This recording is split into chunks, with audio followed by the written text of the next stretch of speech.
Now, did this movie distort English history? Not really. The English, or the British, since Ferguson and others were Scots, and their Tory allies were every bit as cruel as depicted in this film. In fact, had Gibson used some of the accounts that are documented by both sides, and in some cases by neutral observers, a Swedish doctor, for example, with the British forces commented on some actions. Quite frankly, Gibson couldn't have gotten a rating for his movie. Did they behave as stormtroopers in South Carolina? And I don't really like that. A lot of the critics said, well, they make them appear as stormtroopers. No, they were behaving as British officers and British Army in a colonial setting. And you need to understand the mindset.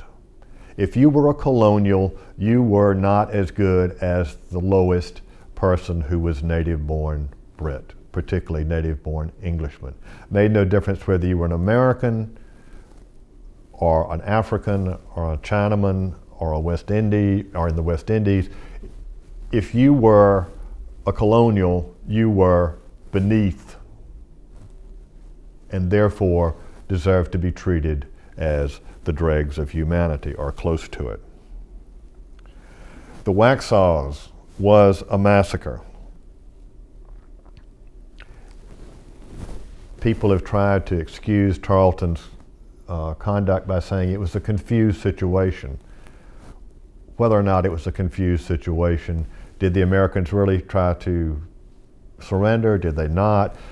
Did Tarleton's men think he had been shot and they reacted? Whatever the situation was, perception and reality. The reality was over 100 men were massacred.